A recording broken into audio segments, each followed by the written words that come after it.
नमस्कार दोस्तों, मेरा नाम अनुराग निषाद है और आज की इस वीडियो में हम क्लास 10th की ज्योग्राफी का पहला चैप्टर यानी कि रिसोर्सेज और डेवलपमेंट, संसाधन एवं विकास को समझेंगे। तो चलिए शुरू करते हैं।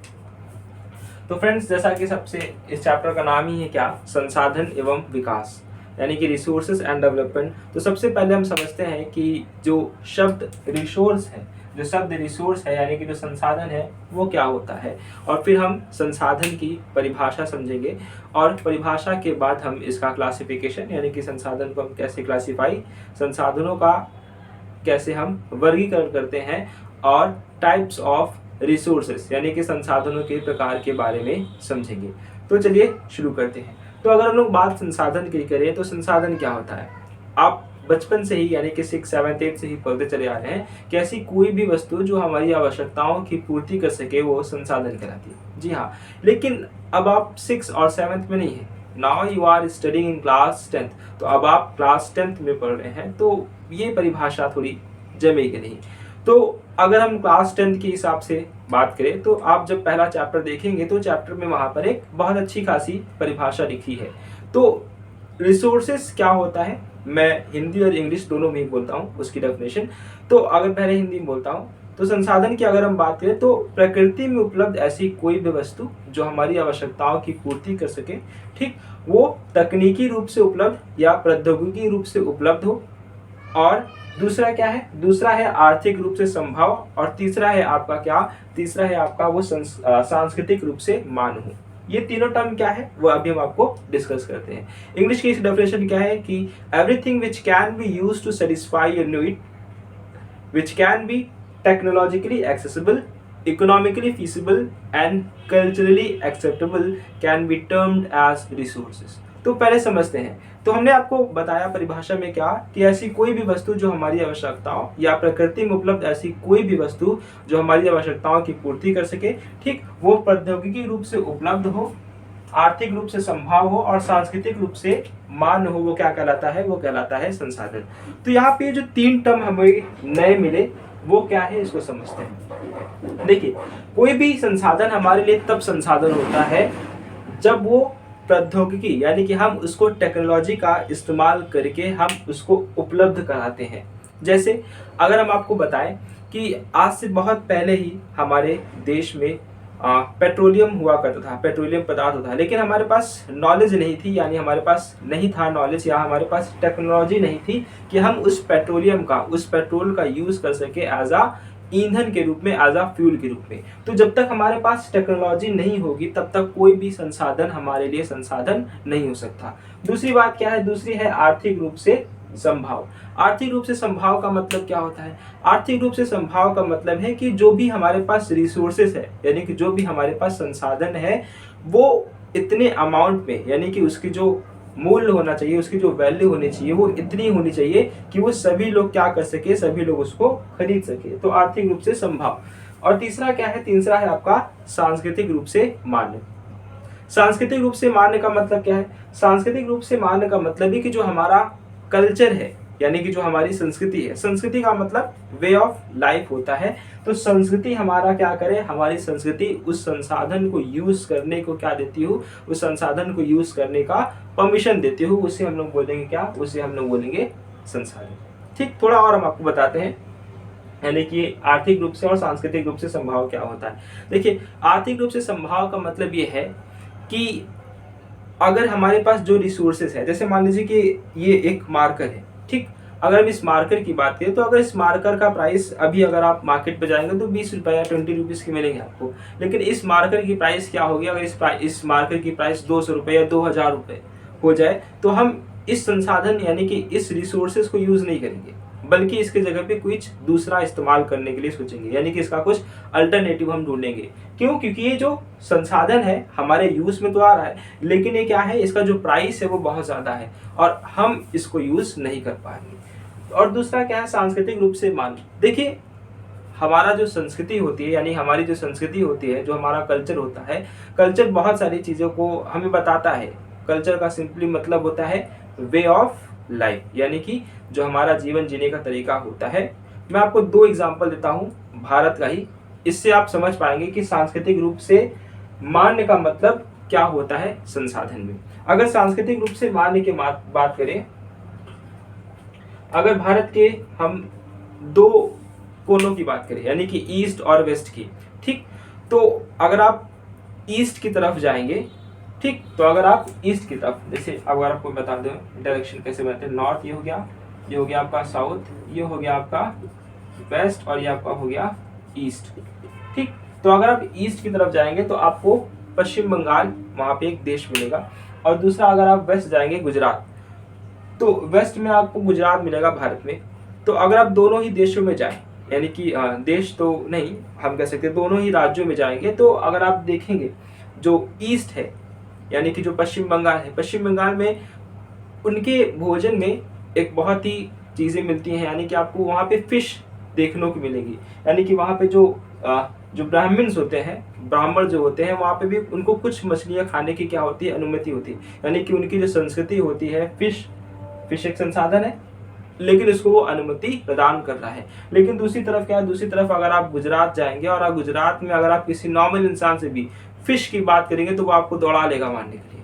तो यहाँ पर क्या है, दो डिफरेंट है, यानी कि भारत तो हमारा एक ही है लेकिन दो राज्यों में क्या है जो हमारी संस्कृति है, यानी कि एक संस्कृति कह रही है कि हाँ आप फिश को यानी कि मछली को एज अ संसाधन के रूप में यूज कर सकते हैं, और दूसरा क्या कहता है, दूसरा नहीं कहता कि आप संसाधन को यूज करो यानी कि फिश को यूज करो। तो आई होप आपको समझ में आया होगा कि संसाधन क्या होता है। तो संसाधन आप सिंपली मान सकते हैं कि ऐसी कोई भी वस्तु जो हमारी आवश्यकताओं की पूर्ति कर सके, जो प्रौद्योगिकी रूप से उपलब्ध हो, आर्थिक रूप से संभव हो और सांस्कृतिक रूप से मान्य हो, वो क्या कहलाती है, वो कहलाती है रिसोर्सेस या संसाधन। Okay, everything which can be used to satisfy your need, which can be technologically accessible, economically feasible and culturally acceptable can be termed as resource. तो चलिए हमने ये तो समझ लिया, अब थोड़ी आगे की बात करते हैं। तो चलिए शुरू करते हैं टाइप्स ऑफ रिसोर्सेज को, यानी कि संसाधनों के प्रकार के बारे में समझना। तो अगर संसाधनों के प्रकार की बात करें तो जो सबसे पहला जो हम लोग संसाधन के प्रकार है यानी कि जो टाइप्स है वो हम लोग किसके बेस पर देखते हैं, वो हम लोग देखते हैं उत्पत्ति के आधार पर। उत्पत्ति यानी कि जो हमारा संसाधन है उसका ओरिजिन यानी कि उसकी उत्पत्ति कैसे हुई है। तो उत्पत्ति के आधार पर अगर हम देखें संसाधनों को, तो उत्पत्ति के आधार पर हम संसाधन को दो पार्ट में क्या कर सकते हैं, डिवाइड कर सकते हैं। पहला है आपका जैव संसाधन जिसे हम लोग बोलते हैं क्या, बायोटिक रिसोर्सेज, और दूसरा होता है क्या हमारा, दूसरा होता है अजैव संसाधन जिसे हम लोग बोलते हैं अबायोटिक रिसोर्सेज। तो ये जैव और अजैव संसाधन क्या है, देखिए जैव संसाधन क्या होते हैं। अगर हम लोग जैव संसाधन की बात करें कि जो हमारा बायोस्फीयर होता है, बायोस्फीयर का मतलब जो हमारा जैव मंडल होता है जिसमें जीवन पाया जाता है, ठीक। तो बायोस्फीयर में उपलब्ध ऐसे जो भी रिसोर्सेज होते हैं जिसमें जीवन होता है यानी कि जिसमें हमें लाइफ मिलती है, उन सारे संसाधनों को हम लोग बोलते हैं क्या, उन सारे संसाधनों को हम लोग बोलते हैं जैव संसाधन। जैसे कि अगर आप मान लें ह्यूमंस को, ठीक, मानव को, पशु पक्षी, तो ये सारे के सारे संसाधन क्या है, ये सारे के सारे संसाधन आपके जैव संसाधन है, यानी कि जैव मंडल में उपलब्ध ऐसे संसाधन जिसमें क्या हो, जिसमें हमें जीवन मिलता हो, उसे हम लोग बोलते हैं क्या, उसे हम लोग बोलते हैं जैव संसाधन। दूसरा क्या है, दूसरा है आपका अजैव संसाधन। अजैव संसाधन का मतलब क्या होता है, ऐसे संसाधन जिसको या ऐसे संसाधन जिसमें हमें लाइफ नहीं मिलती है यानी कि जिसमें जीवन नहीं पाया जाता है, उन सारे संसाधनों को हम लोग बोलते हैं क्या, अजैव संसाधन। जैसे कि आप मान लीजिए जो भी हमारे मेटल्स होते हैं, मिनरल्स होते हैं, खनिज हो गया, पेट्रोलियम हो गया, तो इन सब में हमें जीवन नहीं मिलता है और इसे हम लोग बोलते हैं क्या, इसे हम लोग बोलते हैं अजैव संसाधन। तो उत्पत्ति के आधार पर यानी कि ओरिजिन के आधार पर हम संसाधनों को दो पार्ट में डिवाइड करते हैं, पहला है जैव और दूसरा है अजैव संसाधन। तो चलिए अब दूसरा देखते हैं, यानी कि दूसरा आपका जो प्रकार है, दूसरे प्रकार का संसाधन है वो। तो अगर हम दूसरे टाइप्स के संसाधन की बात करें तो वो क्या है, वो on the basis of exhaustibility है या समाप्यता के आधार पर। तो समाप्यता या एग्जॉस्टिबिलिटी का मतलब क्या होता है, समाप्यता का मतलब जो खत्म हो जाएगा, यानी कि एग्जॉस्ट का मतलब क्या होता है, जो समथिंग विच एग्जॉस्ट। तो समाप्यता के आधार पर अगर हम संसाधनों को देखें तो हम समाप्यता के आधार पर संसाधनों को दो पार्ट में डिवाइड कर सकते हैं जी।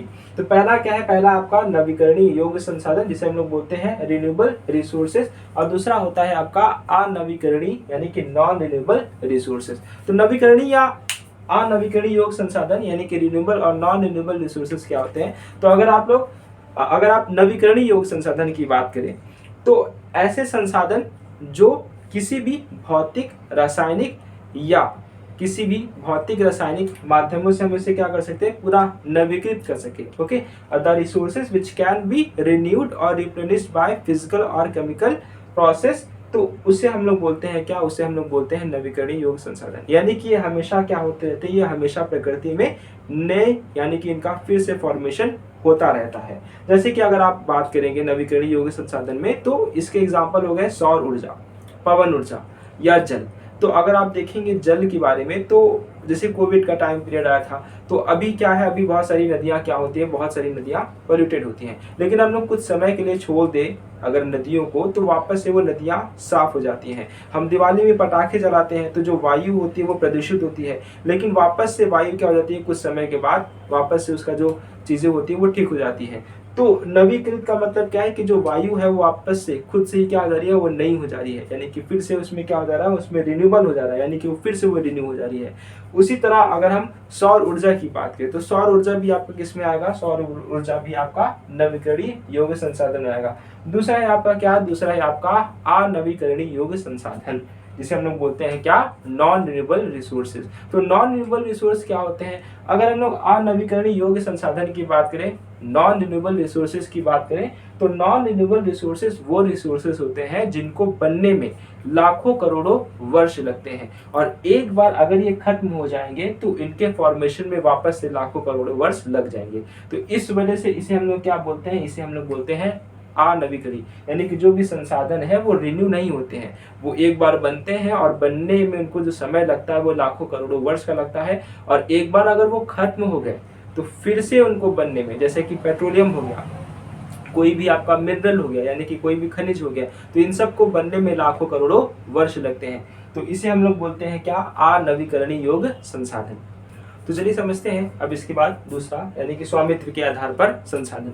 तो स्वामित्व का मतलब क्या होता है, स्वामित्व का मतलब होता है ओनरशिप। ओनरशिप का मतलब होता है कि उसका स्वामित्व, उसका मालिकाना हक किसके पास है। तो अगर स्वामित्व के आधार पर हम देखें, तो स्वामित्व के आधार पर हम संसाधनों को 4 पार्ट में डिवाइड कर सकते हैं। तो पहला क्या है, पहला आपका व्यक्ति विशेष, ठीक, यानी कि व्यक्तिगत संसाधन, इंडिविजुअल रिसोर्सेज। दूसरा है आपका सामुदायिक संसाधन, तीसरा आपका राष्ट्रीय संसाधन, और चौथा है आपका अंतर्राष्ट्रीय। ये अंतर्राष्ट्रीय शायद आपको नहीं दिख रहा होगा, ठीक, लेकिन मैं बोल रहा हूं आपको, ये इंटरनेशनल रिसोर्सेज है, जिसे हम लोग बोलते हैं क्या, अंतर्राष्ट्रीय संसाधन।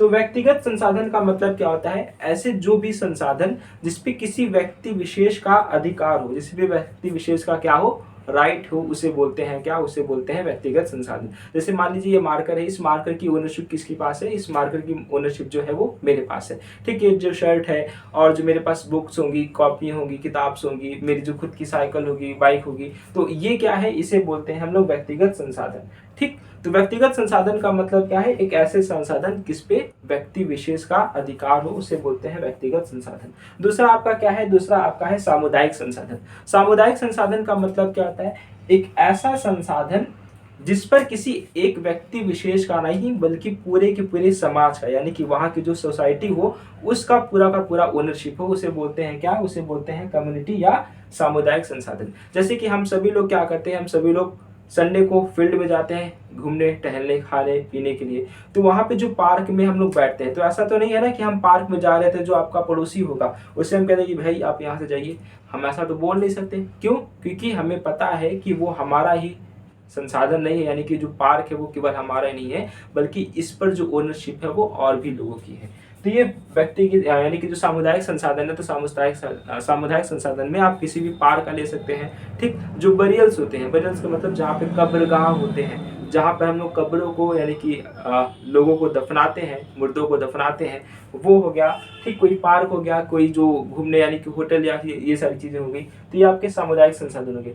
तीसरा क्या है, तीसरा है आपका राष्ट्रीय संसाधन। राष्ट्रीय संसाधन का मतलब क्या होता है, देखिए जनरली एक देश के अंदर जितने भी संसाधन मिलते हैं उसे हम लोग बोलते हैं क्या, उसे हम लोग बोलते हैं राष्ट्रीय संसाधन। राष्ट्रीय संसाधन में आपको एक बातें समझनी है, जैसे कि देखिए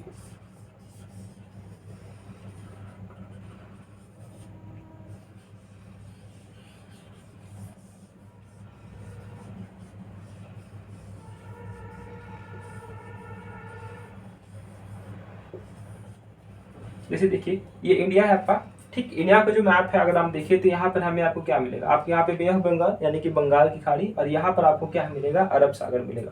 तो एक देश के अंदर मिलने वाले जो संसाधन है वो तो आपको मिलते हैं, लेकिन साथ ही साथ जो देश के अंदर यानी कि अगर समुद्री भाग में अगर कोई देश है तो वहाँ से लगभग 12 नॉटिकल माइल यानी कि लगभग 22.2 किलोमीटर, 12 नॉटिकल माइल क्या है वो मैं भी आपको बताता हूँ। ठीक, 22 किलोमीटर, जैसे मान लीजिए यहाँ से लेकर ये जो संसाधन इसके अंदर मिलेंगे, जैसे मान लीजिए यहाँ पे जो मछलियाँ मिलेंगी, यहाँ पर जो पेट्रोल मिलते हैं, उन सब का जो मालिकाना हक होता है वो किसके पास होता है, उस देश का। नॉटिकल माइल का मतलब क्या होता है, जैसे कि हम जब गिनते हैं यानी कि जब भी किसी चीज़ को मेजर करते हैं तो किलोमीटर में गिनते हैं, लेकिन जब हम लोग ओशन में होते हैं यानी कि समुद्र में होते हैं तो समुद्र की जो गिनती होती है वो नॉटिकल माइल के बराबर होती है। और एक नॉटिकल माइल में कितनी होती है, एक नॉटिकल जो माइल होता है वो होता है 1.852 किलोमीटर के बराबर। तो एक नॉटिकल माइल जो होता है 1.852 किलोमीटर, तो अगर 12 नॉटिकल माइल से इसको हम लोग मल्टीप्लाई करेंगे तो 22, यानी कि एक देश के अंदर मिलने वाले जितने भी संसाधन होगा उस देश को संसाधन यानी कि राष्ट्रीय संसाधन बोलते हैं, लेकिन उसके साथ ही साथ जो समुद्र के अंदर यानी कि यहाँ से हम अगर देखा जाए तो 22 नॉटिकल माइल यानी कि 22 किलोमीटर दूर अगर हम यहाँ से जाएंगे तो यहाँ से जितने भी संसाधन इसके अंदर आएंगे वो उस देश का संसाधन होता है। तो ये होता है आपका क्या, ये होता है आपका राष्ट्रीय संसाधन। ठीक, राष्ट्रीय संसाधन हम लोगों ने समझ लिया राष्ट्रीय संसाधन क्या होते हैं। अब समझते हैं किसके बारे में, अब हम समझते हैं अंतर्राष्ट्रीय संसाधन के बारे में। तो अंतर्राष्ट्रीय संसाधन क्या होता है, जैसा कि हमने आपको बताया कि 12 नॉटिकल माइल यानी कि लगभग 22.2 किलोमीटर के अंदर जितने भी संसाधन होते हैं वो एक देश के संसाधन होते हैं, उसे बोलते हैं क्या, उसे हम लोग राष्ट्रीय संसाधन होते हैं। तो उसी तरह 12 नॉटिकल माइल से अगर आप और दूर जाएंगे तो यहाँ पर अगर आप जाएंगे तो कहीं 12 मिलेगा, फिर 25, 12, फिर 13, 14, 15, तो इसी तरह करते करते आपको लगभग 200 नॉटिकल माइल भी मिलेगा, यानी कि नॉटिकल माइल का इसको हिंदी में बोलते हैं समुद्री मील। तो 200 समुद्री मील अगर आप और दूर जाएंगे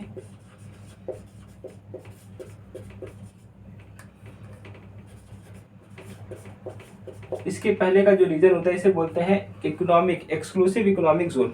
तो ये एक्सक्लूसिव इकोनॉमिक जोन भी इसी देश के अंदर का संसाधन होता है, लेकिन 200 समुद्री मील के बाद जो संसाधन होते हैं उस पर किसी भी देश का अधिकार नहीं होता, ना केवल इंडिया। जैसे मान लीजिए इंडिया है तो इंडिया से अगर हम 200 समुद्री मील दूर चले जाते हैं तो उस पर इंडिया का अधिकार नहीं होता है।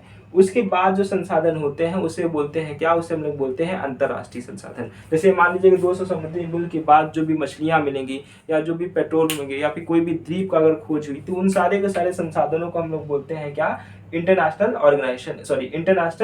रिसोर्सेस।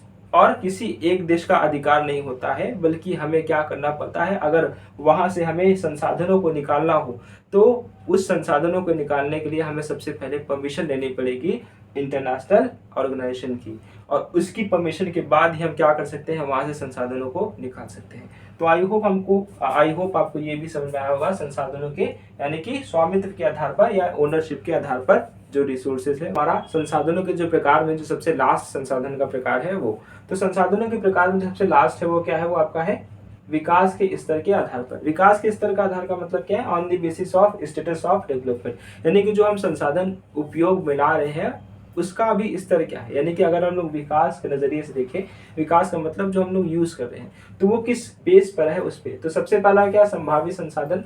दूसरा है क्या आपका विकसित संसाधन, यानी कि विकास के स्तर पर हम लोग 4 पार्ट में डिवाइड करते हैं। संभावित संसाधन, विकसित संसाधन, संभावित को बोलते हैं पोटेंशियल रिसोर्सेज, विकसित को बोलते हैं क्या, विकसित संसाधन को बोलते हैं डेवलप्ड रिसोर्सेज।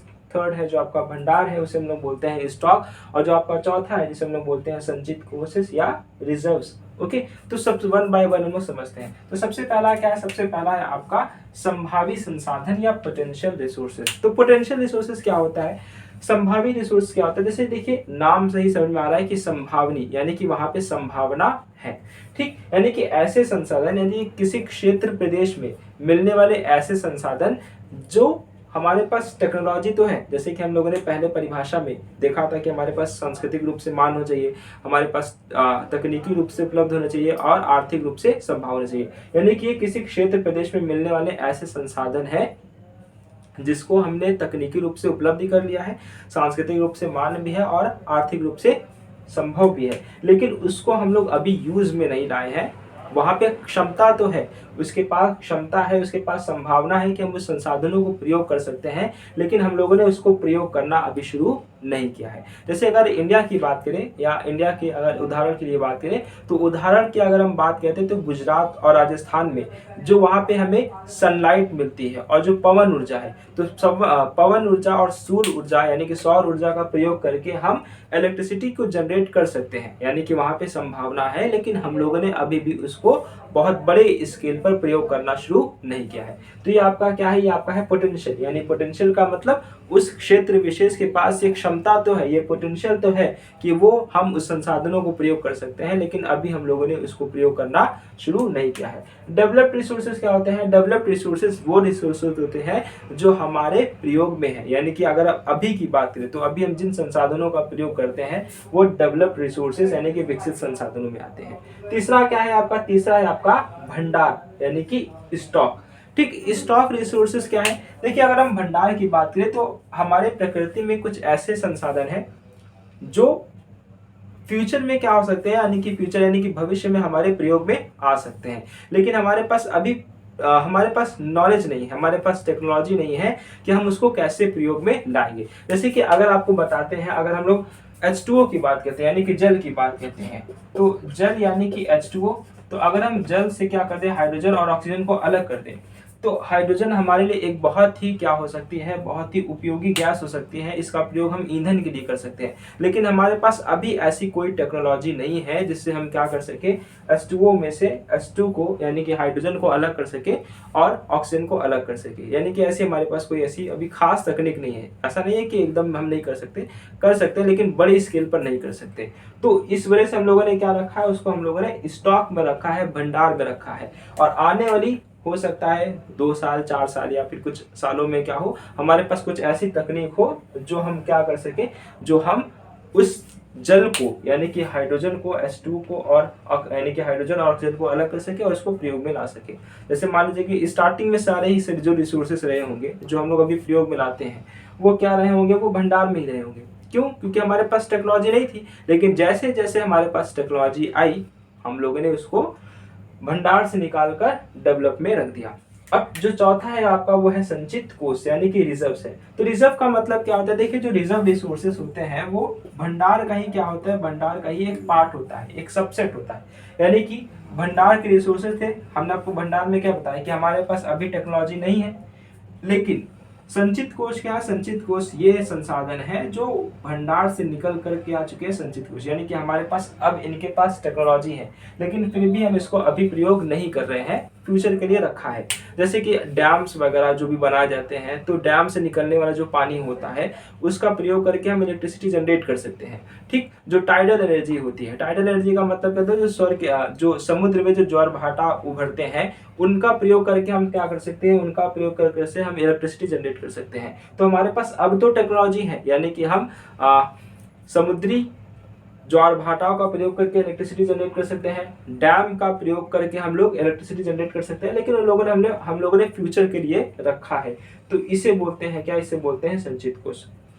तो ये आपका क्या है, ये आपका पूरा का पूरा जो चैप्टर है, चैप्टर नहीं, चैप्टर का एक पार्ट है, जिसे हम लोग समझा क्या कि संसाधन क्या होते हैं और संसाधनों के प्रकार के बारे में हम लोगों ने समझा। ठीक, जैसे कि अगर अब लास्ट में अगर हम लोग कंक्लूड करें तो क्या है कि हम लोगों ने पहले समझा क्या, हम लोगों ने समझा कि संसाधन क्या होते हैं, फिर हम लोगों ने समझा क्या, हम लोगों ने टाइप्स ऑफ संसाधन के बारे में यानी कि टाइप्स ऑफ रिसोर्सेज के बारे में समझा। तो आई होप ये आपको समझ में आया होगा।